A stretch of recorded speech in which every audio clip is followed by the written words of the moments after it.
mootummaa keerraftee dukkanni gabrummaa የነፍጠኛው ስርዓት አራማጆችና የድሮ ስርዓት አቀንቃኝ የሆኑ ሚዲያዎች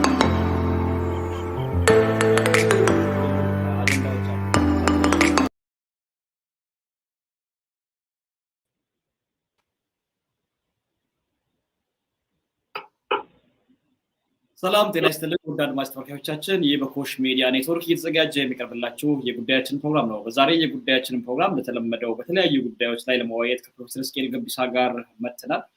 ከፕሮፌሰር እስቄል ጋር ዛሬ ትልቁ ትኩረት አድርገን የምንወያይበት ጉዳይ የኦሮሞማ የጥፋ ፖለቲካ ከዲሲ እስከ ደሴ የሚል ርዕስ ሰጥተነው ሰሞኑን ሲደረጉ የነበሩ በኦሮሞ ህዝብ ላይ ጅምላ ጥላቻና ጅምላ ጦርነት ሲያወጁ የነበሩት የአማራ ክልል ጽንፈኞች ሲያደርጉት የነበረው እንቅስቃሴ ምን ይመስላል? ከዚህ ከኦሮሚያ ክልል ደግሞ የኦሮሚያ ብልጽግና አባላት በተለይም አንጋፋ የሚባሉ ከዚህ የብልጽግና ፓርቲ ከተመሰረተ ማለት ነው ወደፊት መጥተው የሚታወቁ ሰዎች ሲጽፏቸው የነበሩ ሲናገሯቸው የነበሩ ነገሮች ምንድን ናቸው? መልእክታቸውስ ምንድነው የሚለውን ነገር እናነሳለን፣ እንወያያለን። ከዛ ቅድሚያ ግን ፕሮፌሰር እስቄል ለጊዜው ታመሰግናለሁ። እንኳን ደህና መጡ።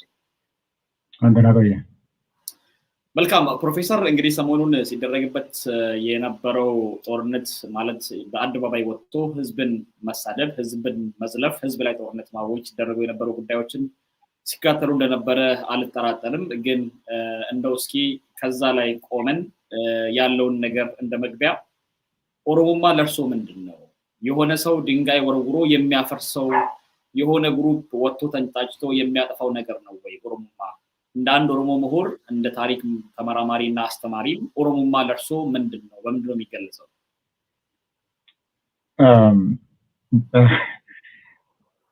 ጥሩ ጥያቄ ነው። እንደ ኦሮሞ እንደ አንድ ኦሮሞ ሰው ይሄን ነገር ደግሞ እንደተመራመረ ሰው መልስ ለመስጠት ይቻላል።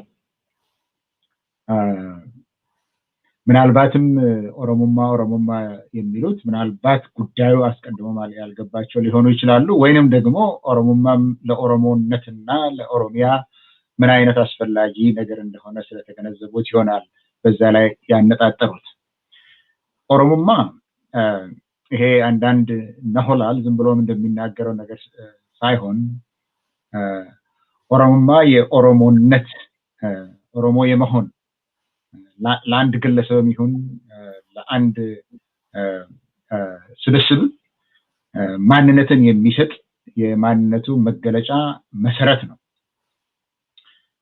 ማንነት በምልበት ጊዜ የአይደንቲቲ ጉዳይ ሳይሆን የኦሮሞ ፐርሰናሊቲ የሚቀረጽበት ነው። የፐርሰናሊቲ ጉዳይ ነው። አንተም አንድ ሰው የምትሆነው ይሄ ጠለቅ ያለ ጉዳይ ነው። ምክንያቱም የኦሮሞ አዋቂዎች ሀዩ የሚባሉት እንደሚያስተምሩት እያንዳንዱ ሰው የራሱን አያና አለው የሚቀርጸው ማንነቱን የሚሰጠው ያንን ስብዕናውን የሚቀርጸው አያና አለው ከፈጣሪ የተሰጠው። እሱ አብረህ የምትወለደው ነገር ነው። ነገር ግን ከተወለድክ በኋላ ማንነትህን የሚቀርጹ የውጭና የውስጣዊና የውጫዊ ነገሮች አሉ።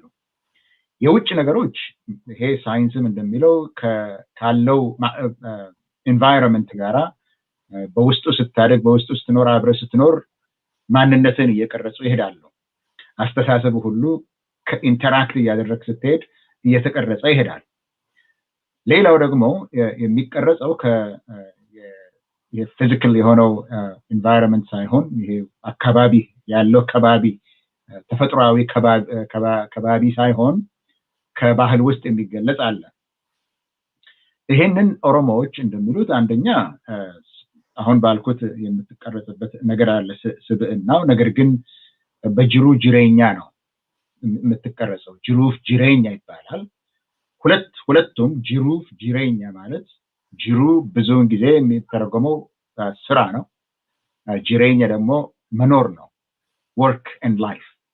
እነዚህ ሁለቱ ናቸው የአንድን ሰው ስብዕና የሚቀርጹት እንደ ኦሮሞ አዋቂዎች፣ ጥንታዊ አዋቂዎች። ጅሩ ጅሬኛ ማለት ማንም ሰው የሚያደርገው ነው። ኑሮና ስራ ነው። ኑሮና ስራ ነው እያንዳንዱ ሰው ማንነት የሚሰጠው። ስራውን ሲሰራ ሰው ስራ እየሰራ እያደገ ሲሄድ ይሄንን ደግሞ በኦሮሞ ባህል ውስጥ በገዳ ባህል ውስጥ እያንዳንዱ እያንዳንዱ ህፃን ከ1 ዓመት እስከ 8 ዓመት እስከ 8 እስከ 16 የተለየ ተግባር አለውና እነዚህ የተለዩ ስራዎች ናቸው መኖርህን የሚያረጋግጡት። ስራ ከሌለው መኖር የለውም። ሁለቱም ይሄ ኤቲሞሎጂካሊ አንድ ናቸው ማለት ነው። ኤቲሞሎጂካሊ አንድ ናቸው። እነዚህ ናቸው የሰውን ማንነት የሚገልጹት። ነገር ግን ቅድም ካለህ መሬት ጋር የኦሮሞ መሬት ከሚባለው ጋራ የሚያያይዝህ አፋን ኦሮሞ አለ። አፋን ኦሮሞ ከመሬት ጋራ ያያይዝልሃል። ምክንያቱም ደቺ መሬቱ አለ፣ ከዛ ብያ አለ፣ ቀ አለ። እነዚህ ሁሉ ከመሬቱ ጋር እያንዳንዱ ሰው የሚያያይዙ ነገሮች ናቸው ማለት ነው። እነዚህ ሁለቱ ሲያያዙ የአንድን ሰው ማንነት ይቀርጻሉ። ይሄ ፐርሰናሊቲ የሚባለውን ሰው ከአንዱም ከሌላ ሰው የሚለየውን የሚቀርጹ ናቸው። እንደ ኦሮሞ የእውቀት ሲስተም ሀዮች እንደሚነግሩ። በአጠቃላይ ግን ኦሮሞማ የኦሮሞ ባህል ዋና መሰረት ነው። የኦሮሞ ባህል ዋናው መሰረትና አጠቃላይ መገለጫው ነው ኦሮሙማ። ከኦሮሞ ጋር እንግዲህ እንደዚህ ስብዕናውን ከቀረጸ በኋላ አብረህ በማህበረሰቡ ውስጥ በምትኖርበት ጊዜ ይሄ ጠቅላላው ባህል የሚባለው እንግዲህ እርሻው ይሁን፣ እንዴት እንደምታርስ፣ ቴክኖሎጂው ይሁን፣ የእርሻ መሳሪያዎቹ ይሁኑ፣ የከብት የምትጠብቀውን እንዴት እንደምትጠብቅ፣ ዘፈኖቹ፣ ተረቶቹ፣ ምናምኖቹ ሁሉ ደግሞ በባህሉ ውስጥ ያሉት ደግሞ ማንነትህን ፐርሰናሊቲውን አይደለም ማንነትህን እየሰጡ ይሄዳሉ። ኦሮሞ እያደረገ ይመጣል። ስትወለድ አይደለም ኦሮሞ የምትሆነው፣ በባህሉ ውስጥ እየሄድክ ስትመጣ ኦሮሞ እየሆንክ ትመጣለህ። ማንነትህ ይሰጣል። የምታመኑ ነገር ስለ ኮዝሞሎጂ፣ ስለ ኦሮሞ ኮዝሞሎጂ፣ ኦሮሞዎች ሀዩዎች፣ ኦሮሞዎች አርጋጌቴዎች፣ አያንቶች የሚናገሩ ነገር አለ። ስለ ጠቅላላው ዓለም የምትገነዘበው ነገር እና ዓለምን የምታይበትን መነጽር፣ የዓለምን ማያ መነጽርህን የሚሰጠው ባህልህ ነው። ይሄ እንግዲህ ኦሮሞ እያደረገህ ይመጣል ማለት ነው። ኦሮሞ የምትሆነው ስብዕና በኦሮሞ ጅሩፍ ጅሬኛ ስለተቀረጸ እና የኦሮሞ ቋንቋ ስለምትናገር ብቻ ሳይሆን አጠቃላይ የባህሉ መገለጫ ኦሮሞ እያደረገህ ይመጣል። ኦሮሙማ ማለት እንግዲህ እንደ ሰውም እንደ አንድ ግለሰብም ማንነትህ እየተቀረጸ የሚመጣበት፣ እንደ አንድ ግሩፕም ደግሞ ከሌላ የምትለይበት የኦሮሞነት መገለጫ ነው። ከመሬቱ ጋር ያያይዛል፣ ከሸንተረሩ ከዛፉ ጋር አንድነትን እየሰጠ ይሄዳል። ለማንኛውም ለኦሮሞነት እንደ አንድ ግለሰብም ለኦሮሞነት ኦሮሞን ለመሆን እንደ ግሩፕም እንደ ስብስብም እንደ ኮሌክቲቭም ኦሮሞን ኦሮሞ የሚያደርገው የጠቅላላው የባህሉ መገለጫና መሰረት ነው ኦሮሙማ። ኦሮሙማ ሳይኖር ኦሮሞነት አይኖርም። ኦሮሙማ ሳይኖር ኦሮሚያ አይኖርም። ይሄ እንግዲህ የኦሮሞነት ዋናው አጠቃላይ መገለጫው the totality of ኦሮሞ culture ማለት ነው ኦሮሙማ ማለት። መልካም እንግዲህ ፕሮፌሰር እርስዎ አሁን በደንብ ዘርዘር አድርገው ከታሪክ አኳያም ከየት እንደሚመጣ ከየት እንደሚጀምር እንዴት እንደሚሆን ሁሉን ነገር በረድፍ ነው እያስቀመጡ ያሉት። ይሄ ማለት የሆነ ሰው ወይ ደግሞ የሆነ ግሩፕ ተነስቶ ሲንጫጫ ልክ በአህያ ቆዳ እንደተሰራ ቤት ጅብ ሲጮህ እንደሚፈርስ አይነት አይደለም።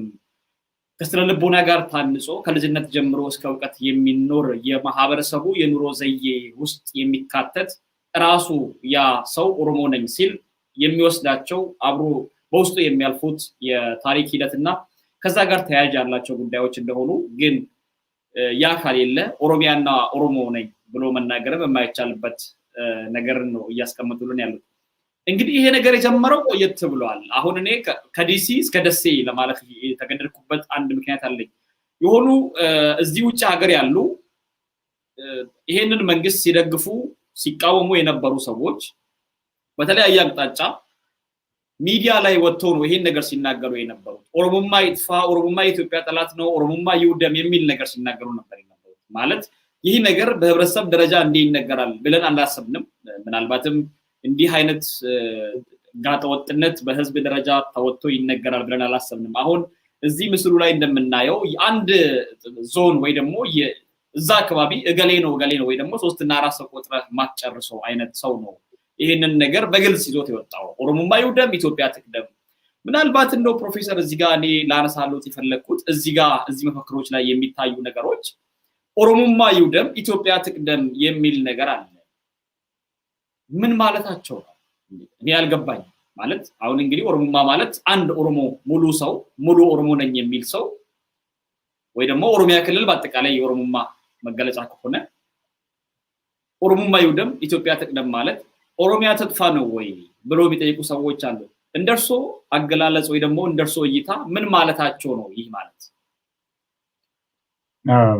ምን ያህል አስፈላጊ እንደሆነ ነው ቀድሞ የተናገርኩት በተለይ ከባህል አንፃር የኦሮሞ ታሪክ አለ ግን ከባህል አንፃር የኦሮሞ የመኖር መሰረቱ ኦሮሞማ ነው ኦሮሞማ ሳይኖር ኦሮሞ እንደ ግለሰብም እንደ ስብስብም ሊኖር አይችልም መሬቱም ሊኖር አይችልም ኦሮሞ አለበት የሚባል የኦሮሞ ብየ ኦሮሞ የሚባለው ሊኖር አይችልም ይሄ በፍጹም ሊኖር አይችልም አሁን ለጠየቀው ጥያቄ ተጨማሪ ሲሉት የነበረው ነገር አለ እንደ በንግግር ደረጃ ሲሉት የነበረው አለ ታሪክ ይደገማል በኢትዮጵያ ውስጥ ታሪክ እንደግማለን ያሉት ለዛ ደግሞ የአማራ ልሂቃን ናቸው አማራ ተጎዳ አማራ እንደ የለም አማራ አለ ሲሉ የነበሩ ናቸው ታሪክ ይደገማል ያሉት ታሪክን እንደግማለን ብለዋል የትኛውን ታሪክ ነው የሚደግሙት ዋናው ጥያቄ እሱ ነው የትኛው ታሪክ ነው የሚደገመው አሁን በተግባር ያያየነው ነው በተግባር ስናየው ነበር ግን የሚደገመው ታሪክ የትኛው ነው የኢትዮጵያ ታሪክ ታላቅነቷ ይመለሳል ሲባል ቀዳማዊ ምኒልክ አይመስለኝም የቀዳማዊ ምኒልክን ታሪክ እንደግማለን አይመስለኝም ምክንያቱም ሩቅ ነው 2000 ዓመት ነው ምናልባት የስልጣኔያችን መሰረት ነው ብለው በቀዳማዊ ምኒልክ በኩል ልክ የቀድሞው ንጉስ ከእስራኤል ጋራ ግንኙነት አለኝ በይሁዳ በኩል ደግሞ ከኢየሱስ ክርስቶስ ጋራ አንድ ነኝ ብለው ንጉስ መሆኑን ያመጣው ትርክት አይመስለኝም እሱንም አያደርጉም ብያልገምትም ግን አይመስለኝም ለአሁኑ አይጠቅማቸውም እሱ የሚደገመው ታሪክ የዳግማዊ ምኒልክ ታሪክ ነው የቀዳማዊ ምኒልክ አይመስለኝም የዳግማዊ ምኒልክ ታሪክ ነው የሚደገመው በተግባርም ያየነው ስለሆነ የዳግማዊ ምኒልክ ታሪክ ምንድነው የዳግማዊ ምኒልክ ታሪክ ለኢትዮጵያ ምንድነው ለብዙዎች ምናልባት በኢትዮጵያ ውስጥ ላሉ ሰዎች የዳግማዊ ምኒልክ ታሪክ ማለት እምዬ ምኒልክ ኢትዮጵያን አንድ አድርገው የገዙ ታላቅ መሪ ሊሆኑ ይችላሉ ለብዙዎቻችን ግን በኢትዮጵያ ውስጥ ሊኖሩ የነበረው ታሪካቸውን የራሳቸውን ታሪክ ለሚያውቁት በመጽሐፍ ላይ የተጻፈው በአጼዎቹ የተፈቀደውን ታሪክ አይደለም የራሳቸውን ታሪክ የሚያውቁት ግን ከየት እንደመጡ ለሚያውቁት ግን አጼ ምኒልክ ማለት የነሱ የነጻነት ኑሮ የተሰበረበት በኦሮሞ በኩል ከሆነ ራሳቸውን ችለው እንደ መንግስት ሲኖሩ የነበሩ የኦሮሞ ሞቲዎች በግቤ ሸለቆ የነበሩ በምዕራብ ኢትዮጵያ የነበሩ በምስራቅ ኢትዮጵያ የነበሩ ነገስታት ነጻነታቸውን ያጡበት የተወረሩበት በወታደር አስተዳደር ተይዘው መሬታቸውን የተቀሙበት በግድ የሰውን ሃይማኖት እንዲቀበሉ የተደረገበት ማንነታቸውን ያጡበት ባህላቸው የተናቀበት ቀያቸው የተወረረበት ከዜግነት በታች የሆነበት ማለት ነው ከሰውነት በታች የሆነበት ማለት ነው የሚደገመው ታሪክ እሱ ነው ለምንድን ነው ይሄንን የምለው ከዚህ በፊት እንደ ምሳሌ እንውሰደውና ከዚህ በፊት አኖሌ ላይ ጡት ተቆርጧል እጅ ተቆርጧል እግር ተቆርጧል በመንልበት ጊዜ ክርስቲያን ይሄንን አያደርግም ኢትዮጵያ የክርስቲያን ሀገር ስለሆነች ክርስቲያን ይሄንን አያደርግም ስለዚህ ያልተደረገውን ታሪክ ነው የምትተርኩት ህዝብን ለመከፋፈል ሲሉ ነው የነበረው አሁን ያንን ታሪክ በአግባቡ እየደገሙት ነው ምኒልክ መሬት ወሰደ መሬት ቀማ መሬት እየቀሙ ነው ምኒልክ እጅ ቆረጠ እግር ቆረጠ ጡት ቆረጠ እየቆራረጡ ነው አሁን ያንን ታሪክ እንደግማለን ሲክዱት የነበረውን ታሪክ በተግባር እየፈጸሙት ነው። መሬትን ከየአቅጣጫው ከትግራይ እየወሰዱ ነው። ከቅማንት ለመቀማት ቅማንትን የዘር ማጽዳት እያካሄዱበት ነው። በደቡብ ከአማራ ክልል በደቡብ በኩል ያለውን የቤኒሻንጉል ጉሙዝን የመተከልን ህዝብ መሬቱን እየቀሙት ነው። ወደ ምስራቅ ከሄድክ ደግሞ የኦሮሞ ማህበረሰብ የሚኖርበት አንድ ዞን አለ። ከሱ መሬትን ለመቀማት የዘር ማጽዳት እየተካሄደ ነው። ያንን እየሰሩ ነው። ታሪክ ይደገማል ሲባል ያለፈው መልካም ታሪክ ይደገማል ሳይሆን የመጀመሪያው የአፄ ምኒልክ ወረራ እንደ ፕሮጀክት ተይዞ አዲስ የፖለቲካ ፕሮጀክት ሆኖ በስራ ላይ እየዋለ ነው። ይሄ እንግዲህ ወደ ኋላ የሚመልስህና ቀድሞውን ስርዓት የሚመልስ የቀድሞውን ስርዓት ለመመለስ መሬቱን የሚያስመልስ የፖለቲካ ፕሮጀክት ይዞ የወጣው ይህ የአማራ ጽንፈኛ በፖለቲካ ደረጃ ጽንፈኛ የሆነው ወገን የሚፈልገው አንድ መሬትን ማስመለስ፣ መሬትን አስመልሶ ስርዓትን ማስመለስ፣ ስልጣንን ሰብስቦ በአዲስ አበባ ላይ ሰብስቦ ለግል ጥቅም ማዋል፣ የአገሪቱን ኢኮኖሚ እና የኢኮኖሚ መሰረት እና አውታር የሚሆኑትን በሙሉ ለመቆጣጠር እኛንን የስልጣኔ መብት ስለሆንን መሰረት ለኢትዮጵያ ሆንን፣ ስለዚህ እኛንን የምንገዛው፣ እኛ ካልገዛን ኢትዮጵያ ትፈራርሳለች፣ እኛ ስለዚህ መግዛት አለብን የሚል ፕሮጀክት ነው። ይሄ በአብዛኛው የኢትዮጵያ ህዝብ ዘንድ በቀላሉ ሊፈጸም እና ለማስፈጸም የማይቻል ፕሮጀክት ነው። በዲሞክራሲ በኩል የሚፈጸም ፕሮጀክት አይደለም፣ የታወቀ ነው።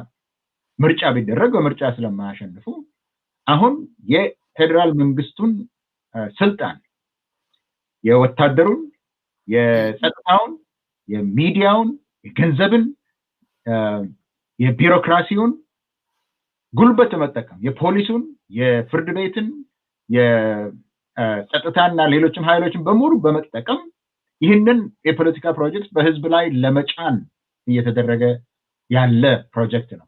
አሁን ስራ ላይ አንተ እንዳልከው አሁን በግልጽ እየተናገሩት ያልከው ስራ ላይ ውሎ ነበር፣ ስራ ላይ ሲውል ነበር። አሁን ባልኳቸው 4 አቅጣጫዎች ከአማራ ክልል ስራ ላይ ሲውል ነበር። ስርዓት የማስመለሱም መሬት የማስመለሱም ስርዓቱ የማስመለስ ከአዲስ አበባ በሚሾም እንድትገዛ በእንደራሴዎች እንድትገዛ አሁን በወረሩት መሬት በትግራይ ላይ ወረው ሙሉ በሙሉ በወረሩት መሬት ላይ በእንደራሴ ነው የሚያስተዳድሩት። አዲስ አበባ ያለው እንደራሴ ነው። የስርዓት ማስመለስ ስራ ነው። መሬት አስመላሽ ግማሹን የምዕራብ ትግራይን መሬት ይዘናል ነው። ከዛ በኋላ ወደ ምስራቅ ወደ ኦሮሞ ክልል፣ ወደ ምዕራብ፣ ወደ ቅማንት፣ ወደ ደቡብ፣ ወደ ቤኒሻንጉል ከዛም ደግሞ የተስፋፊነት ስራውን ሊቀጥል ነው። ትናንትና በአማራ ክልል ትልልቅ ከተሞች ላይ የተነገረን በተግባር ይውል የነበረው በቃል ተነግረው በተግባር ሲውል የነበረውን ስራ ላይ ያውለዋል። ኦሮሞማ ይውደም ማለት ኢትዮጵያ ትቅደም፣ ኦሮሞማ ይውደም ማለት ምን ማለት ነው ላልከው፣ ኢትዮጵያ ትቅደም ማለት አሁን የተናገርኳቸውን ነገሮች ስራ ላይ ማዋል ማለት ነው። ኦሮሞማ ይውደም ማለት ደግሞ የሚያጣላ፣ የሚያወላዳ፣ የሚያጨቃጭቅ ጉዳይ አይደለም። ቅድም ኦሮሞማ ምን ማለት እንደሆነ ስለተናገርኩኝ ኦሮሞማን ካወደምክ ኦሮሞን አጥፍተሃል፣ ኦሮሞነትን አጥፍተሃል፣ ኦሮሚያንም ለማጥፋት ትችላለህ። የዛ የፖለቲካ ፕሮጀክት መገለጫ ነው። በቃል ነው የነገሩን እንጂ በተግባርማ ስናየው ነበረ። አሁን ማስረጃ ነው የተሰጠው። በትልልቁ ከተሞች ውስጥ በአማራ ክልል ከተሞች ውስጥ ሲያደርጉት የነበረውን በቃል ነገሩን። ስለዚህ ኦሮሞማ ይውደም ማለት ያው የደርግ ጊዜ ሲባል የነበረው ነው። ኢትዮጵያ ትቅደም፣ አቆርቋዣዋ ይውደም ይባል የነበረው ኢትዮጵያ ትቅደም፣ ኦሮሞማ ይውደም። የኢትዮጵያ ጠላት ኦሮሞ ነው። የኢትዮጵያ ጠላት የኢትዮጵያ ታላቅነት ጠላት ኦሮሞ ነው። ስለዚህ ይውደም ብለው ነው የተናገሩት። ሌላ ምንም ትርጉም የለውም። ሀብታሙ መልካም ፕሮፌሰር፣ እኔ ይሄንን ነገር ከብዙ ሰዎች አንግል ይሄንን እንደው እንዴት አድርገን ሚዲያ ላይ ማለት ቀጥታ ህዝብን የሚያጫርስ ምናልባትም የዛ እኛ እንከራከርለታለን መሬት እናስመልስለታለን ለሚሉት ህዝብ ጭምር ቀጥታ ጦርነት ኦሮሞ ነኝ ብሎ ለሚያስብ ሰው አይ አንተ ላጠፋህ እየመጣ ያለ ኃይል አለ በግልጽ ሰላማዊ ሰልፍ ወጥቶ ኦሮሞማ ይውደም የሚል አካል አለ እና ተዘጋጅና እገሌን ተገላገል ብለና መናገር ጭምር በር የሚከፍት ህዝብና ህዝብን ጭምር ጦርነት የሚጋብዝ ስለሆነ እንዴት አድርገን ሚዲያ ላይ እናውጣውና የነዚህ ሰዎች አካሄደን ኮንን በሚል ነው እኔ ሁለት ቀን ስጨቅበት የነበረው ማለት እነሱ ሰላማዊ ሰልፍ ወጥቶ ለመናገር ያልከበዳቸው ነገር እኔ እንዴት አድርጌ ነው እነዚህ ሰዎችን የፖለቲካ አካሄድ ህዝብ ሳይጫረስ እነዚህ ሰዎች ለማስቆም የምንሄድበት የሚል ትልቅ ራስ ምታት ነበር ሲሆንብኝ የነበረው በጣም ሳየው የነበረው ልክ እንደ አንድ ሚዲያ ላይ ብዙውን ጊዜ እንደሚል ሰው ማለት ነውና እንደው ሀገር እንመራለን የሚሉ ሰዎች በተለይ ከኦሮሚያ በኩል ያሉት ተደጋጋሚ ጽሁፍ ጽፉ ነበር የነበሩት ከዚህ በኋላ ጦርነት ነው የታወጀው ጦርነት ከዚህ በላይ ምንድነው የሚጠበቀው እንዲህ የሚሉ ሰዎች እንግዲህ በጣም ብዙ ህጎች አሉ በሀገሪቱ ውስጥ ከነዛ የወንጀለኛ ህጎች በተጨማሪ የጥላቻ ንግግር የሚል ህግም ወጥቶ ስራ ላይ እየዋለ የኦሮሞ ፖለቲከኞችና የኦሮሞ ምሁራን ዛሬ አብዛኞቹ እስር ቤት ይመቁት በዚህ ጉዳይ ነው እርምጃ መውሰድ ሲገባቸው የፌስቡክ ጨዋታ ውስጥ መግባታቸው የኡነት ይሄንን የሚደረገውን ሁሉ አሻጥርና ደባ ለፖለቲካ ፍጆታ ለማዋል ፈልገው ነው ወይንስ ለኦሮሞ ህዝብ ያላቸው ተቆርቋሪነት ከፌስቡክ ፕሮፓጋንዳ ወይ ደግሞ ፌስቡክ ላይ ፖስት ከሚያደርጉት ነገር ያለፈ አይደለም ምንድነው እዛ ጀርባ ላይ ያለው የኦሮሚያ ብልጽግናና የአማራ ብልጽግና መካከል ያለው ጨዋታ ምንድነው ከዚህ ጋር ሶ ምን እንዴት ይረዱታል ይሄን ነገር ቴክኒካል ከሆነ አንፃር ካየው ትናንትና የተደረጉትን ዛሬም ሲደገሙ የነበሩትን ሰላማዊ ሰልፎች ያቀነባበረው እንደ በቴክኒካል ደረጃ ካየው የአማራ ብልጽግናም አይደለም ያቀነባበረው እንግዲህ አብነው ነው ግን የአማራ ብልጽግና ወጥቶ ከዚህ መፈክሮችና በሰላማዊ ሰልፎቹ ላይ ሲባሉ ከነበሩት የአማራ ብልጽግና የተለየ ዓላማ የለውም ብለው ተናግረዋል ከዚህ ጋር ራሳቸውን አመሳስለዋል አያይዘዋል አስተሳስረዋል ይሄ ያው በግልጽ ተናገሩት ለማለት ነው እንጂ ይሄ ፕሮጀክት እኮ አሳምነው ጽጌ ከነበረበት ጊዜ ጀምሮ የነበረ የፖለቲካ ፕሮጀክት ነው ተሰርቶበት ታስቦበት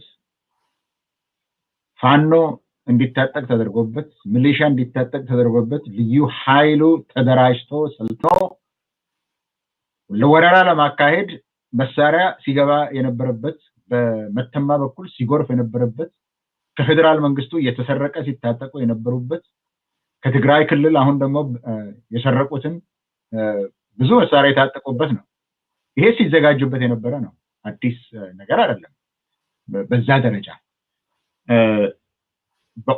በኦሮሞ ላይ በክልሉ ባለው በኦሮሞ ማህበረሰብ ላይ ጥቃትን ሲያደርግ የነበረ ማን እንደሆነ ራሱ የመንግስት የዛ አካባቢ ተወካዮች ናቸው የሚባሉት በፓርላማ ላይ ነግረውናል ሌላው የዚህ አስተሳሰብ የዚህ ፕሮጀክት ቀራጮች ናቸው የሚባሉት ደግሞ የኢትዮጵያ ጠቅላይ ሚኒስትር ቢሮ ውስጥ ለተቀመጠው ሰው እርዳታ ሲያደርጉ አመራር ሲሰጡት መግለጫዎችን ሲያወጡለት ፕሮጀክቱን ደግሞ በእጁ ጽፈው ሲሰጡት ነበር የመሸጋገሪያ ጽሁፉን ሰተነዋል ብለው በሚናገሩበት ጊዜ ምንድነው የነበረበት እዛ ውስጥ አንድ ከኛ ጋር ለመስራት ኢህአዴግን ማፍረስ አለብህ ነው ያሉት ሁለተኛ እኛ እንድንቀበልህ ከኛ ጋር እንድትሰራ የኦነግን ከጨዋታ ውጪ ማድረግ ነው ህገወጥ ማድረግ ነው ያስፈልጋል በህግ መታገድ አለበት ነው ሶስተኛ ጀዋር ይታሰር መታሰር አለበት ሰው ገሏል ነበር የነሱ ጥያቄ አሁን ጀዋር አንድ ሰው ነው ኦነግም አንድ ድርጅት ነው ነገር ግን ኦነግ በህግ ይታገድልን ሲል ኦሮሞ በኢትዮጵያ ውስጥ የሚያደርገውን ፖለቲካ ይታገድ ነው ሌላ ነገር አይደለም ጀዋር ይታሰር በሚልበት ጊዜ ለኦሮሞ ማህበረሰብ የሚታገል የኦሮሞ ታጋ የኦሮሞ ብሔረተኛ በሙሉ ይታሰር ነው ይሄ ሁሉ ተፈጽሟል አሁን ይሄን ሁሉ ፈጽሟል የፌደራሉ መንግስት ይሄ ከተፈጸመ በኋላ አሁን የጦርነታቸውንም ካካሄዱ በኋላ ይሄ መጀመሪያ ተፈጸመ። ከዛ ጦርነት ተካሄደ። ሙሉ በሙሉ ጦርነት በትግራይ ላይ ተካሄደ። አሁን ደግሞ በኦሮሚያ ላይ በሙሉ ኃይል ወጥተዋል። ጦርነት እያካሄዱ ነው። ሶስተኛው ይሄንን የአማራ የበላይነትን ለማቋቋም የሚያደርጉት የምርጫ ፖለቲካ ነው።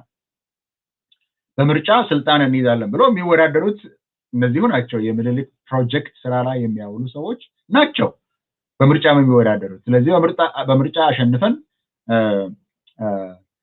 ስልጣናችንን ይዘን ስራችንን እንቀጥላለን፣ ህገ መንግስትን አጥፍተን ህብረ ብሔራዊ ፌደራሊዝምን አጥፍተን አሃዳዊና አምባገነናዊ የሆነውን ስልጣን የተማከለበትን ስርዓትን መሰረታለን ነው። ለዚህ እየሄዱ ነው። በዚህ ውስጥ ግን የቸገራቸው በተለይ ለኦሮሚያ ብልጽግና የቸገራቸው ምንድነው? ይህንን አይነት ፕሮጀክት እያካሄድን የኦሮሞን ህዝብ እንዴት አድርገን ስልጣን ድምጽ ስጠን እንላለን የሚል ክራይሲስ በኦሮሚያ ብልጽግና ውስጥ ተፈጥሯል። አሁን እዚህ ላይ ግልጽ አድርጌ ለመናገር የምፈልገው አለ። ብልጽግና ፓርቲ የአማራ የበላይነትን ለመመለስ የሚሰራ ፓርቲ ነው። ኢትዮጵያ ታላቅነት ሲልህ የአማራ የበላይነትን የድሮን የአማራ የበላይነትን የምኒልክን ፕሮጀክት ስራ ላይ የሚያውል ፓርቲ ነው። ሌላ አጀንዳ የለውም። ወደ ብልጽግና አደርሰሃለሁ ማለት የፖለቲካ ፓርቲ ሐሳብ አይደለም። ማን ነው ወደ ብልጽግና መሄድ የማይፈልግ ፓርቲ? ይሄ የፖለቲካ አቋም አይደለም። መደመር በሚልህ ጊዜ አንድነት ብሔር አይኖር ማለት ነው። ስለዚህ ብልጽግና የድሮውን ስርዓት አስመላሽ ፓርቲ ነው። ሌላ ለኢትዮጵያ ህዝብ የሚሰጠው የለም። ስለዚህ አላማው ለአማራ ብልጽግና ችግር አይደለም ይሄ አቋም። ለኦሮሞ ብልጽግና ግን ችግር ስለሚፈጥር ተስማምተው የአማራ ብልጽግናና የኦሮሞ ብልጽግና ተስማምተው በስምምነት አሲረው ሴራውን ካጎለበቱት በኋላ የአማራ ብልጽግና የኦሮሞን ብልጽግና ቢጋፋ ጠቅላይ ሚኒስትሩን ቢሰድብ ኦሮሞ የኛ ሰው ተነካ ብሎ ለነሱ ሆ ብሎ ይነሳል፣ ድምጽ ይሰጣል፣ በዚህ ምርጫ እንዲሳተፉ ያደርጋል የሚል ሴራ ነው እንጂ የዛ የኦሮማራ ደራሲያን ሴራ ነው እንጂ በሁለቱ መካከል ምንም ልዩነት የለም። በስልጣን ላይ በመቆየት ደረጃ ምንም ልዩነት የለም። አሁን እዚህ ላይ አንድ ነገር ልጨምርልህ። ሁለቱ መካከል ያው ድራማ እየተጫወቱ አሁን የምርጫ ፖለቲካ ውስጥ ድምጽ ኦሮሞ ነኝ ለሚለው የኦሮሞ ብልጽግና ካንዲዴት ድምጽ ለማሰጠት ያነሱት የሸረቡት ሴራ ነው፣ ከዛ ውጪ አይደለም። አሁን ግን ስልጠና እየተሰጠ ነው። የኦሮሚያ ብልጽግና አሁን እየዞረ እስከ ወረዳ ድረስ ብልጽግና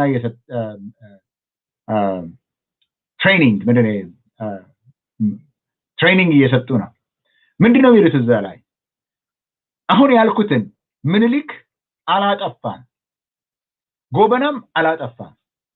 ምኒልክም ጎበናም በኦሮሚያ ውስጥ ይሄን የኦሮሞ ብልጽግና ነው ይሄንን ትሬኒንግ የሚሰጠው። ቀደም ሲል ምኒልክ በሚመጣበት ጊዜ ትክክል ነው የሰሩት። ምክንያቱም በዛን ጊዜ የተቃወሙት በተለያዩ የኦሮሚያ ክፍሎች ውስጥ የምኒልክን አገር አቅኝነት የተቃወሙት ጽንፈኞች ናቸው። ስለዚህ ጎበናም ትክክል ነው ያደረገው። ጎበና የኦሮሞን ጽንፈኞች ነው የተዋጋው። ምኒልክም ጽንፈኞችን አስወግዶ ነው ኢትዮጵያን የመሰረታት። የኛም ተልእኮ ኢትዮጵያን ለኦሮሞ እንደምትመች አድርገን መቅረጽ ነው። የኛ ዓላማ ይሄ ነው። በዚህ ላይ የሚቃወሙን፣ በዚህ ላይ የሚፎካከሩንና የሚገዳደሩን ቀድሞ የነበሩት የጽንፈኞቹ ተከታዮች ናቸው። ጽንፈኞች ስለሆኑ እነዚህን ጽንፈኞች ሊያጠፋ የሚችል ነገር ግን በኦሮሞ ስም ኢትዮጵያን ሊያስተዳድር የሚችል የኦሮሞ ብልጽግና ፓርቲ ብቻ ነው ብለው ካድሬዎቻቸውን እኔ አሁን ባልኩ ቋንቋ እያሰለጠኑ ነው።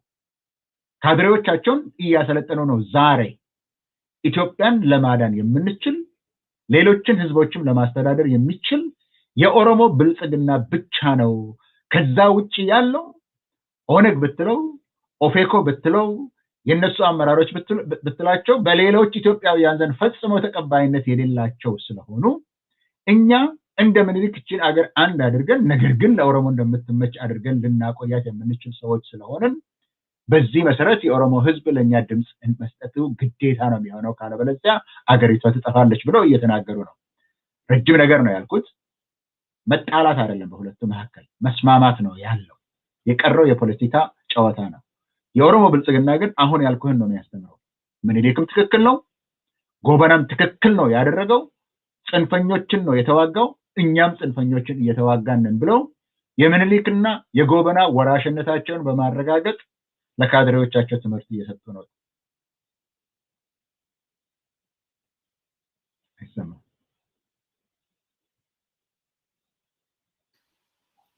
በጣም ይቅርታ፣ በጣም አመሰግናለሁ ፕሮፌሰር በደንብ ስላብራሩት ጉዳዩ።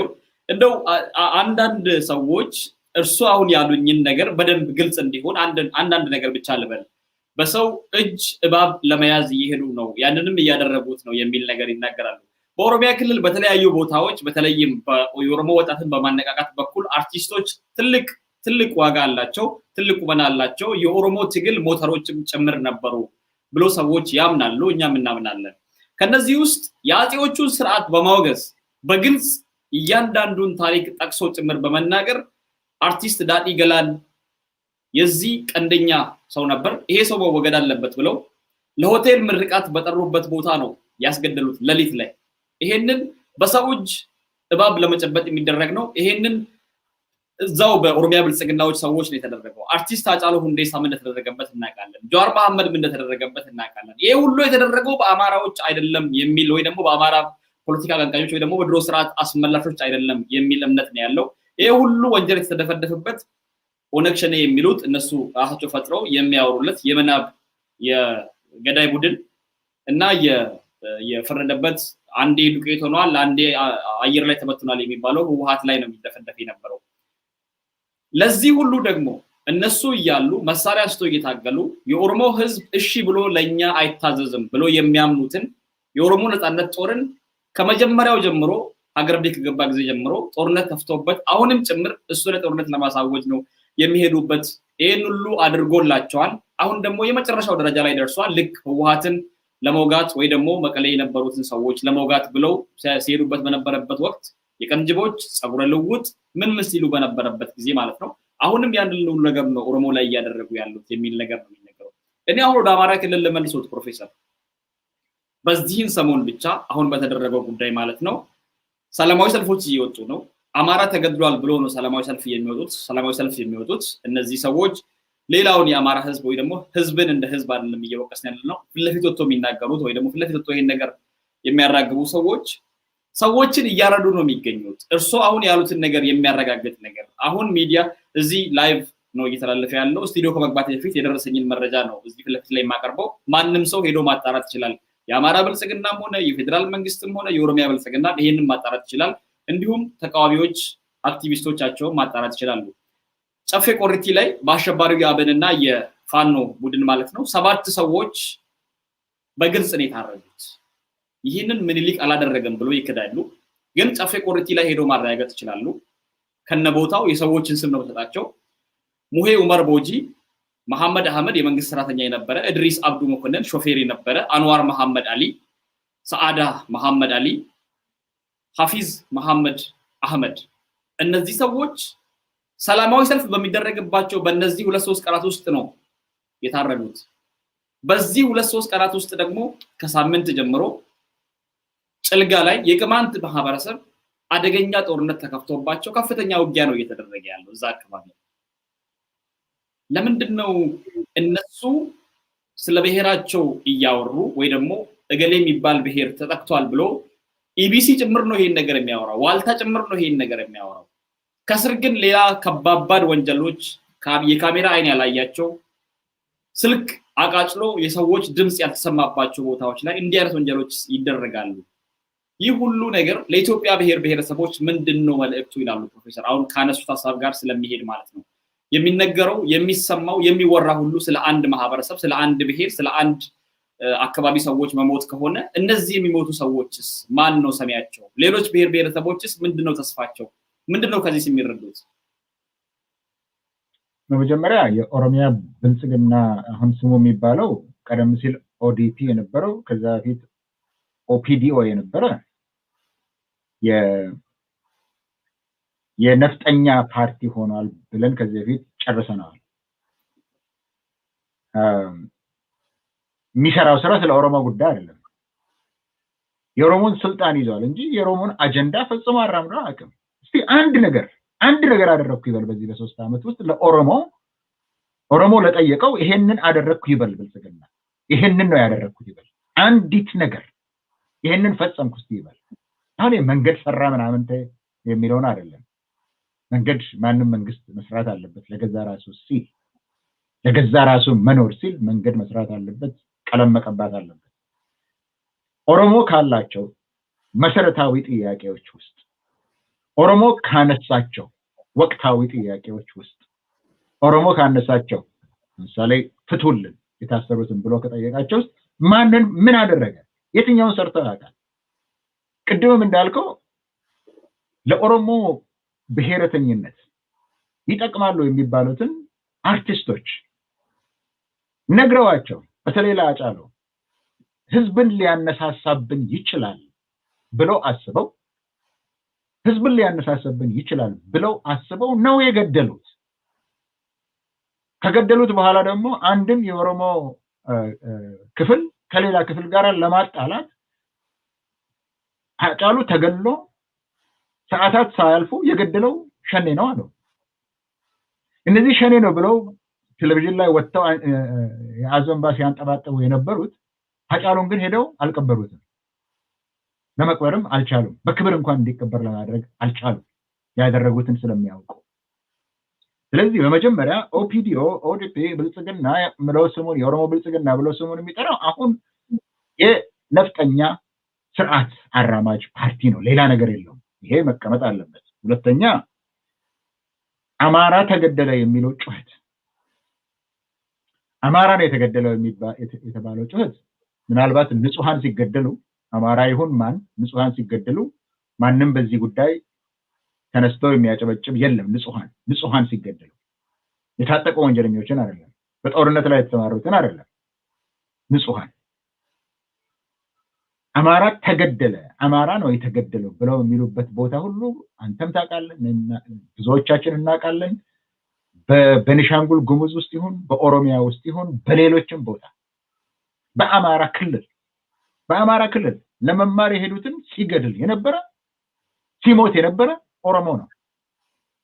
ያን ጊዜ ይሄ የጠቅላይ ሚኒስትር ቢሮ የገባው ሰው ያን ጊዜ በአማራ ክልል ውስጥ ልጆች ተገድለው ከፎቅ ተወርውረው ተገድለው ሜዳ ላይ በወልዲያ ዩኒቨርሲቲ በሜዳ ላይ 3-4 ቀን ሲቆዩ የተናገሩት ነገር ትዝ ይላል። ገብታችሁ ተማሩ አለበለዚያ ትምህርት ቤቱን እዘጋለሁኝ ነው ያለው። ከዛ ግን ደምቢዶሎ ላይ ልጃገረዶች ተወሰደ ብሎ እስከ ዛሬ ድረስ ይዘምራሉ። ልጆቹ እኮ ምናልባት ገብተዋል ወደ ቤታቸው። እስከ ዛሬ ግን ፓርላማው ምኑ ሁሉ ስለዛ ይዘምራል። ይሄ ታክቲክ ነው፣ የትግል ታክቲክ ነው። ቅድም ያልኩትን ፕሮጀክት የፖለቲካውን ፕሮጀክት ስራ ላይ ለማዋል በሚፈልጉበት ጊዜ ያወጡለት ታክቲክ አለ። ያንን ዓላማ ለማሳካት ያወጡ የትግል ስልት አለ። ሰዋችን ተገደለብን ብለን ለማረድ ምክንያት ይኖረናል ነው። አሁን በኦሮሞ ዞን ማን እንደተገደለ እኮ እናውቃለን። የማን ቤት እንደተቃጠለ እናውቃለን። ማን እንደተጨፈጨፈ በቴሌቪዥን አይተናል፣ ፎቶግራፉን አይተናል። በቴሌቪዥን ድምጽ የተገደሉት ቤተሰቦች ነግረውናል። 250,000 ሰው የተፈናቀለው ኦሮሞ ነው። ይሄን ሁሉ ያወቅን የተገደለው ግን ገዳዩ የአማራ ክልል ልዩ ኃይል መሆኑ እየታወቀ ፋኖ ነው የሚለውና ጠመንጃ ሁሉ ጊዜ ሲወለውል የሚለው ደግሞ እንሄዳለን አሁን ወደዛም እንሄድና በትግራይ የጀመርነውን እዛም እንፈጽማለን ብለው እየነገሩን የተገደለው ማን እንደሆነ እያወቅን የተገደለው አማራ ነው ይሉናል። ቅማንት ላይ የገደለው ኦነግ ሸኔ ነው ይልሃል። ጉረፈርዳ ላይ በኦሮሚያ ክልል ውስጥ ያለው ጉረፈርዳ ላይ 2-3 ጊዜ የገደለው ሸኔ ነው ይልሃል። አጣይ ላይ ራሳው እየገደለ እያጠፋ የገደለው ሸኔ ነው ይልሃል። ይሄ ሸኔ ብሎ ኦሮሞን ለመዋጋት ስም ሰጥቶ አጥፊ ነው ብሎ ለመዋጋት ምክንያት ነው፣ ስልት ነው። በስልት ነው የሚሄዱበት። ይሄ የታወቀ የአምባገነኖች ስልት ነው። ሂትለርም እንደሱ ነው ያደረገው፣ ስታሊንም እንደሱ ነው ያደረገው። ሂትለር በአይሁዳውያን ላይ ጀርመን ውስጥ ከተገደሉት ይልቅ በምስራቅ አውሮፓ ላይ የተገደሉትን እንደዚህ ነው ያደረገው። መጀመሪያ መዥገር ናቸው ይላቸዋል፣ ከዛ በኋላ መዥገሩን ነቅላለሁ ብሎ ነው የሄደበት። ስለዚህ ስልት ነው፣ እሱ እንደዛ ይቀመጥልን። ይሄ ለኢትዮጵያ ብሔር ብሔረሰቦች ምንድን ነው የሚያሳየው ላልከው ቅድም የተናገርኩት ነው። ለኢትዮጵያ ብሔር ብሔረሰቦች እየተደረገ ያለው ጠቅለል አድርገን እንናገር ከተባለ የምኒልክ ፕሮጀክት የምኒልክን ሀገረ መንግስት ለመመስረት ስራ ላይ የዋለ ፕሮጀክት ነው የመጣው። መሬትህን የሚወስድ ማንነትህን የሚቀማ ኑሮህን የሚቀማ የምትኖር ከሆነ በህይወት እኔን መስለህ እኔን ታዘህ ለእኔ ተገዝተህ ትኖራለህ የሚለውን የቀድሞ ስርዓት ለመመለስ ነው። ብሔር ብሔረሰቦች የሚባሉ እንዳይኖሩ ነው። ሀብታሙ ህገ መንግስት ይለወጥ ይልሃል። ለምንድን ነው የሚለወጠው? የዲሞክራሲ መብቶችን እና ሌሎችም መብቶችን የሰብአዊነት መብቶችን ያጎናጸፈ አይደለም ወይ? አንድ ሁለት ችግር ካለ ለምን አይስተካከልም ሲባል የኢትዮጵያ ብሔር ብሔረሰቦችና ህዝቦች ለምንድን ነው ህገ መንግስቱ የሚለው? የኢትዮጵያ ህዝብ ብቻ ነው ማለት ያለበት፣ አንድ ህዝብ ነው መኖር ያለበት ብሎ ዛሬ እየተሟገቱ አይደለም? ያ ህዝብ ማን ነው የሚሆነው? ህዝብ ብቻ ይሁን። ማንነትህን ለማጥፋት እየደበቁ አይደለም እየነገሩ ያሉት። እኛ የኢትዮጵያ ብሔር ብሔረሰቦችና ህዝቦች የሚለው ህገ መንግስት ይቅርልን የሚሉት በህገ መንግስቱ የተደረደሩት የዲሞክራሲ መብቶች ትክክል ስላልሆኑ አይደለም። የተደረደሩት የሰብአዊ መብቶች ችግር ስለፈጠሩ አይደለም። ለምን አንድ ህዝብ አንልም? ለምን አንድ ሃይማኖት አንልም? አሁን እንደ ቀልድ ይመስላል ሰው ሲነገር አንድ ሃይማኖት ነው የሚፈልጉት ሲባል ማን ነው ሞጣ ላይ መስጊድ ሲያቃጥል የነበረው? ማን ነው በጎንደር ላይ ሙስሊሞችን ሲያባረር የነበረ? ትናንትም ሲያባረር የነበረ ምን ለማድረግ ነው ሙስሊሞች ላይ ያነጣጠረው? አንድ ብሔር፣ አንድ ሃይማኖት፣ አንድ አገር፣ መሬቱ ሁሉ አንድ አገር የሚለውን ስርዓት ሊመልስብህ ነው። ለብሔር ብሔረሰቦቹ ግልጽ መሆን አለበት። ጠላትህ ኦሮሞ ነው ሊልህ ነው። አብረ ስትኖር የነበረው የብሔር ብሔረሰቦች ተደጋግፎ የኖረው ተመሳሳይ ታሪክ፣ የጭቆና ታሪክ፣ ተመሳሳይ ትግልና ግብ ያለውን ብሔር ብሔረሰብን ከኦሮሞ ብሔረሰብ ጋር ለማጋጨትና ጠቅልሎ ያንን ስርዓት ለመመለስ ነው። የብሔር ብሔረሰቦች መረዳት ያለባቸው ይሄንን ነው።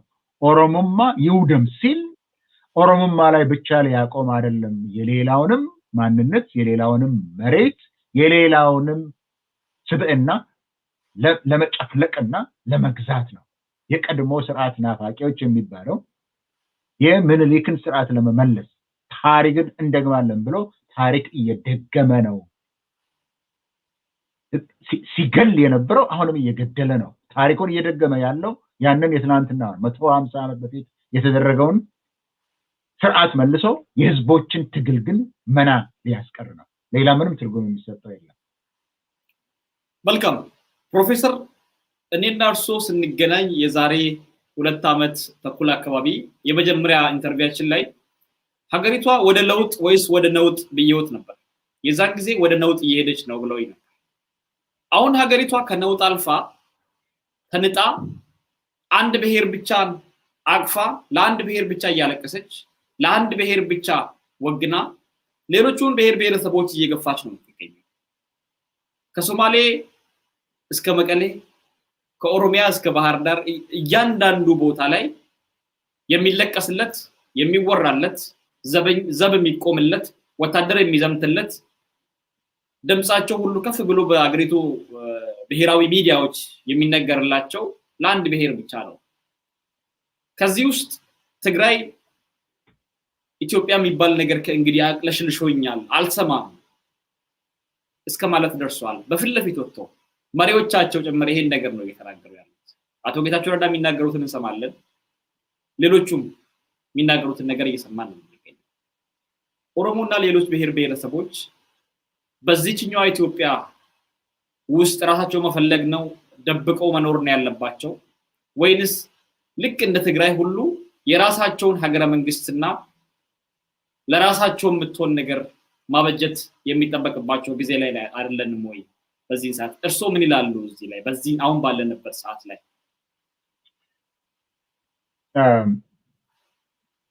ትግራይ የራስን ህልውና እንደ ተጋሩም እንደ ትግራይም ለመኖር ነው እየተዋጋ ያለው፣ ለመቆየት ነው እየተዋጋ ያለው። ይሄ በግልጽ መታወቅ አለበት። ወጣቱ ሁሉ ለመኖር ነው እየተዋጋ ያለው። በፊትም እናውቀው ነበር። አሁን ግን የኤርትራው ፕሬዚደንት ለአዛዦቹ ላከው የሚባለው መልእክትን ካየኸው ያደረግነው አንሷል ነው ያለው። አንሷል። ወጣቱ ወደ ጫካ የገባው ወደ ቲፒኤልኤፍ የሄደው ሁሉንም ገለን ስላልጨረስን ነው። አሁንም ህይወት በትግራይ ምድር ላይ እየተንቀሳቀሰ ያለው መሰረተ ልማቱን በአግባቡ ስላላወደምነው ነው። ስለዚህ ለኑሯችሁ ስትሉ ለክብራችሁ ስትሉ የትግራይን ህዝብ ጨርሱ ብሎ ነው ጨርሱት፣ አውድሙት ነው ብሎ የተናገረው። ትግራይ አሁን የፖለቲካ ጉዳይ አይደለም። አሁን ደረጃ ላይ በትግራይ ላይ ያለው ጦርነት ነፃ ሀገር እንሆናለን ወይም በፌዴሬሽን እንኖራለን ምናምን የሚለው ምርጫ አይደለም። እሱ ቅንጦት ነው። አሁን በህይወት ለመኖር ነው። በሚሊዮን የሚቆጠር የትግራይ ህዝብ በፊትም ቢሆን ከመንግስት በሚሰጠው ድጎማ የሚኖር በሴፍቲ ኔት የሚኖር እስከ 1 ሚሊዮን ህዝብ ነበር። አሁን ግን ጠቅላላው ለረሃብ እየተዳረገ ነው። ስለዚህ የትግራዩ አሁን የነፃነት ጦርነት ምናምን የምትለው ግቡ እዛም ቢሆን አሁን ግን የመኖር ነው። እዛ ላይ የምጨምረው ለሰርቫይቫል የምታደርገው ጦርነት ኦፍ ኮርስ ኢትዮጵያ ይሄንን የሚያደርግብህ ከሆነ ለዛውም በትግራይ ላይ የኢትዮጵያ መንግስት በትግራይ ላይ ትግራይ የኢትዮጵያ የታሪኳ መሰረት ነው፣ የስልጣኔዋ መሰረት ነው፣ የሃይማኖቷ መሰረት ነው፣ የስነ ጽሁፏ መሰረት ነው፣ መሰረቷ ነው። ከአክሱም ነው ስልጣኔያችን የጀመረው ካለ ቅድም ያልኩት ቀዳማዊ ምኒልክ እዛ ነው የመጣው፣ ጽላቱ እዛ ነው ያለው ብለህ ከሆነ ኢትዮጵያ የተጀመረችው በትግራይ ነው ማለት ነው። ይህ የአማራ መንግስት በአዲስ አበባም ያለው ባህር ዳር ላይ የተኮለኮለው የአማራ የበላይነት የአማራ ልሂቃን መንግስት ይሄን ሁሉ በደል በትግራይ ላይ ያካሂድ የነበረው መንግስት ትግራይ እንዲጠፋ በትግራዋይነቱ እንዲጠፋ ነው ሲያካሂድ የነበረው። ገና ከመጀመሪያው ሲዘጋጅበት የነበረው መንገድ እየዘጋ 30 ሺህ የሚሆኑ ትግራዋይን አባሮ ወደ ትግራይ እንዲገቡ ሲያደርግ የነበረ መሬትን የቀማ መንግስት ነው። ስለዚህ የትግራዩ ይሄ ሁሉ ከተደረገበት በኋላ መሬቱን ከሰሜን ተቀምጦ ከምዕራብ ተቀምጦ ቤት ውስጥ ያለውን ንብረቱን በሙሉ ተቀምጦ የስኒ ሳይቀር ተቀምጦ ማንኪያ ሹካ ሳይቀር ተቀምጦ ከ13 ዓመት በላይ ያለ ልጅ ተገሎ ሴት ዘርሽን አጠራለሁ እየተባለ 2-3 ቀን ሲፈራረቁባት ከዚያ ደግሞ በብልት ውስጥ ምስማርና ድንጋይ እየከተቱ የሚያደርጉት ይሄ ለማኖር አይደለም። ከዚህ በኋላ አብሬ እኖራለሁ የሚል አስተሳሰብ ሊኖር አይችልም። ለማንኛውም ግን ጦርነቱ አሁን ለትግራይ እንደዚህ ነው፣ የመኖር ነው። ሌሎች ለኦሮሞ ምንድነው ነው ያልከው? ትግራይ ላይ ይሄንን ካደረገ በሃይማኖት የሚቀራረበው፣ በቋንቋ የሚቀራረበው፣ በጂኦግራፊ የሚቀራረበው የኢትዮጵያ መሰረት ነው ልትል የምታስበው በትግራይ ላይ ይሄንን ለመፈጸም ፈቃደኛ ከሆነ የአማራ ፌደራልና የክልል መንግስት ይሄንን ለመፈጸም ፈቃደኛ ከሆነ ኦሮሞማ ባዳ ነው ብለዋል። ቀድሞውንም እኮ ኦሮሞ ትናንት ነው የመጣው፣ መጤ ነው፣ ባለ አገር አይደለም፣ መጤ ነው ሲልህ ነው የነበረው። ኦሮሞንማ እንዴት ትለዋለህ ታዲያ? ምንድን ነው የምትለው? የቀረብከውን መሰረትህ የሆነውን ወዳለው ያልከው ኢትዮጵያውን መሰረትን ከመሰረቱ ለመንቀልና ለማጥፋት ፈቃደኝነት ካሳየ ኦሮሞን ለማጥፋት ምን ይከለክልሃል? ምንም አይከለክላቸውም። ኦሮሞን ለማጥፋት ኦሮሞማ ባዳ፣ ሩቅ፣ አረመኔ፣ አጥፊ። በኢትዮጵያ ታሪክ ውስጥ የኦሮሞ ምስል ይሄ ነው የነበረው። የኦሮሞ ኢሜጅ ይሄ ነው የነበረው። ከአባ ባህሪ ጀምሮ አረመኔ፣ አጥፊ ነው። እሱንማ ምን ታደርገዋለህ? እሱንማ ድምጥ ማጡን ለማጥፋት ትሞክራለህ። ግን በዚህ ይሄን ብቻ ብዬ አላቆመም። በትግራይ ላይ የተፈጸመውን በኦሮሞ ላይ ይሄ የዘር ማጥፋቱን፣ የዘር ማጽዳቱን፣ የጦር ወንጀለኝነቱን፣ በሰብአዊነት ላይ የተጠቃ ጥቃቱን ሁሉ ለማድረግ ፈቃደኝነቱን አለው። ነገር ግን በሁለቱም ቦታ አይሳካላቸውም። ኦሮሚያ ደግሞ እነሱ ለሚፈልጉት አገር ማዕከሉ ነው፣ የህዝብ ማዕከሉ ነው፣ የመሬት ማዕከሉ ነው፣ የታሪክ ማዕከሉ ነው። ኦሮሚያን አጥፍተህ ኢትዮጵያን ልታኖር አትችልም። ትግራይ ለሰርቫይቫል የሚዋጋ ከሆነ ኦሮሞም ለዛ ይዋጋል። ስለዚህ ህዝባዊ ጦርነትን አያሸንፍም። በአማራ ልሂቃን የተያዘው የአዲስ አበባው ፌደራል መንግስትና ባህር ዳር ላይ የከተመው የፋሽስት ተስፋፊዎች መንግስት አይሳካለትም። እነዚህን ሁለቱን አጥፍተህ ኢትዮጵያን ልታኖር አትችልም። ስለዚህ አይሳካልህም በሚለው ነጥብ ላይ ነው ለማቆም እንፈልገው። መልካም ፕሮፌሰር፣ እንግዲህ ራስን ለመከላከል ወይ ለመኖር ነው የሚዋጉት ከዛም ከዚህም ያሉት የሚል ነገር ትልቅ መልእክት ያለው ይመስለኛል። ከዛ በኋላ ግቡ የት ጋር እንደሚጠናቀቅ ህዝቡ ራሱንና ለህዝቡ የታገሉ አካላት የሚያስወስኑት ይሆናል ብዬ እኔ ማምናለሁ። በአጠቃላይ የዛሬ ጥያቄዎቼ እዚህ ይሄንን ይመስላሉ። ረጅም ነገር ማንሳት ቢኖርብኝም ሰዓት ይገድበኛልና እንደው በአጠቃላይ አሁን መደረግ አለበት ለኢትዮጵያ ይበጃታል የሚሉት ነገር ምንድን ነው ፕሮፌሰር? ኢትዮጵያን ያፈረሷት ኢትዮጵያን እንወዳለን የሚሉ ፋሽስቶች ናቸው። እኔ እንደዚህ አይነት ቃላቶችን ያለ አግባብ አልጠቀምባቸው። አንድ ወገን ብቻ ከሌላው የተሻለ ነው፣ ለሱ መሬትን እናጸዳለን፣ መሬትን እናስቀምጣለን፣ ሌላውን ደግሞ ሰራተኛ አድርገን እናኖረዋለን የሚል ፋሽስት ነው፣ ተስፋፊ ነው፣ ኢምፔሪያሊስት ነው። ኦኬ፣ ሊመሰርተው የሚሄደውም የቅድሙ ፕሮጀክት ነው ያልኩት ብያለሁ። የምኒልክን ፕሮጀክት ነው። ይህንን እየደበቁን አይደለም፣ በነገራችን ላይ እየደበቁን አይደለም፣ በቃልም በተግባርም ነግረውናል። አሁን ኦሮሞም፣ ትግራይም፣ ሌሎችም ቅማንትም፣ አገውም፣ አፋርም የህልውና ጦርነት ውስጥ ነው። ለህልውናቸው ነው እየታገሉ ያሉት። የተላከባቸውን ፍላጻ ነው ለመመከት እየመከሩ ያሉት። የአማራ መንግስት ፍላጻ በዛ ላይ ነው ያሉት።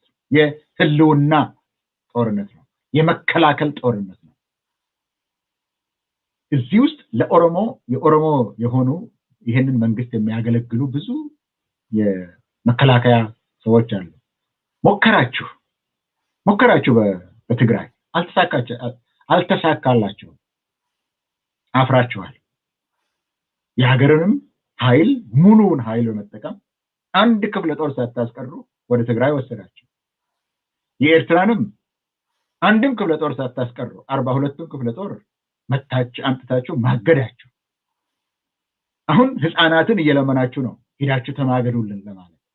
ይሄ ጦርነት ይሄ ኳግማየር ሆኗል ማለት ይሄ ረግረግ የምትሰጠውን ነገር እየዋጠ ብቻ የሚያስቀረው። አሁን ኢትዮጵያ ውስጥ ያለው ጦርነት ኳግማየር ሆኗል፣ ረግረግ ሆኗል። ታሰለጥናለህ፣ ትማግዳለህ ያልቅብሃል ታሰለጥናለህ ትማግዳለህ ዞረህ ትገዛለህ አሁን ዩክሬን ላይ ቼክ ሪፐብሊክ ላይ ተርኪ ላይ ቻይና ላይ እየዞረ ጥይት መድፍ ታንክ ድሮን ለመግዛት እያማተረ ነው የሀገርን ይዞታ የሚባሉ የሀገር ይዞታዎች ናቸው የሚባሉ ናሽናል ትሬዠር ናቸው የሚባሉትን እንደ ኢትዮጵያን ኤርላይንስ እንደ ቴሌኮሙኒኬሽን እንደ ኤልፓ እንደ ሜቴክ አይነቱን እየሸጠ ጦር ሊገዛ ነው ጦር እየገዛ ሊኖር ነው የሚፈልገው የጦር መሳሪያ እየገዛ ሊኖር ነው የሚፈልገው ያንን እያደረገ ነው ጦርነቱ ኳግማየር ሆኗል ከዚህም አትመለሱ ምንም የምታደርጉት ነገር የለም ለጦር መሪዎች ነው ይሄንን የምለው ምንም ማድረግ አትችሉም ውሸት ነው የምታወሩት ሁሉ ልባችሁ ሁላችሁም ያውቃል ማንን እያገለገላችሁ ነው ምን እያገለገላችሁ ነው ማንን ብቻ አይደለም ምን እያገለገላችሁ ነው ስለዚህ ለህልውናው የሚታገለውን ህዝብ ከመፍጀት ወደ ኋላ ብትሉና ብታቆሙ እብድ ከማገልገል አምባገነንን ከማገልገል ወደ አእምሯችሁ ብትመለሱና ሰው ብትሆኑ ይሻላል ሆድ ስለሞላችሁ ብቻ እንደ አሳማ መኖር አያስፈልግም ሰው መኖርን ብትመርጡ ይሻላችኋል ነው እነሱ ተራው ወታደር በመከላከያ ያለ በፌደራል ፖሊስ ውስጥ ያለ በኦሮሚያ ልዩ ኃይል አለ በሌላም ውስጥ ያለ የኦሮሞ ወታደር ማንን ለማገልገል ነው ይሄ ሁሉ ህዝብን አስጨረሳችሁ ገደላችሁ በኢኮኖሚ አድረቀቃችሁ አሁን ደግሞ የብልጽግና ፓርቲ የኦሮሞ ብልጽግና ፓርቲ መሪ እንዳለው አሳ አጥምዳ ስለማትጨርስ ባህሩን ማድረቅ አለብህ ብሎ የተነሳው እሱን ለማገልገል ነው ሞከረ በሸዋ ላይ በምዕራብ ሸዋ ላይ የኦሮሞ ነጻነት ሰራዊት ከውስጡ አለ ብሎ ደኑን እያነደደ ነው ደኑ ላይ የኢትዮጵያ ደን ላይ የኦሮሞ ደን ላይ በደን ላይ እሳት የለኮሰ ነው እሱን ነው የምታገለግሉት ይሄን ለማገልገል ነው ለደኑ እንኳን የማይራራ ሰውን ተው የገበሬን ቤት አቃጠለ ንብረቱን አቃጠለ ሰው አፈናቀለ 3 አመት ሞከረ ለታጠፉት በሁለት ሳምንት እንጨርሰዋለን ብላችሁ 3-4 ሺህ እየተናገራችሁትን የኦሮሞ ነጻነት ሰራዊትን በሺ የሚቆጠር አደረጋችሁት ምን እየጠበቃችሁ ነው በዚሁ ነው ለመጨረስ የምፈልገው ምን እየጠበቃችሁ ነው ማንን እያገለገላችሁ ምን እያገለገላችሁ ነው የሚለው ነው መልካም ፕሮፌሰር እጅግ ከልብ አመሰግናለሁ ለዛሬ የነበረን ውይይት ይሄን ይመስላል በስተመጨረሻ ላይ ያስተላለፉት መልእክት እንግዲህ ለሁሉም ህሊና ላለው ሰው ሁሉ ሊጠቀሙበት ከቻሉ ትልቅ መልእክት ይመስለኛል ላለፉት 2 አመታት ይህንን እንዲህ አይነት ምክሮችንና ምክር ሀሳቦችን እንዲሁም ሂሶችን ሲያቀርቡ ነበር ከኩሽ ሚዲያ ጋር ሌሎችም ምሁራኖች ምናልባት መንግስት ሲተላለፉ የነበሩ ፕሮግራሞችን ሲነቀፍና በፌዝ መልክ ግማሾቹን ፓርላማ ላይ መልስ ሲመልስባቸው ግማሾቹን ፌስቡክ ላይ ካድሬዎቹን መልስ ያስመልስባቸው ቆይቶ ግን ሄዶ ሲጠቆሙ የነበሩት ሲቀመጡ የነበሩ የመፍትሄ አቅጣጫዎች ጭምር አሁን ስላልተጠቀመባቸው ሀገሪቱ ከለውጥ ወደ ነውጥ ከነውጥ ደግሞ እስከ መጨረሻው የመበተን ደረጃ ላይ ደርሳለችና ለዛሬም ያስተላለፉት መልእክት ጥሩ ነበር ከልብ አመሰግናለሁ ውድ አድማጭ ተመልካቾቻችን እንዲሁም ፕሮፌሰር አብራችሁ ስለቆያችሁ ከልብ አመሰግናለሁ ውድ አድማጭ ተመልካቾቻችን ለዛሬ ከፕሮፌሰር እስቄል ገቢሳ ጋር ያደረግነው ውይይት ይመስላል ሳስተናግዳችሁ የነበርኩት ነው አብታሙ ተስፋዬ ነበርኩኝ ከቀሪ የኩሽ ሚዲያ ፕሮግራሞች እና እንዲሁም ከገዳ ብሊሱማ ፕሮግራሞች ጋር መልካም ቆይታ ጎቱማ ከራፍቴ ከኒ ገብሩ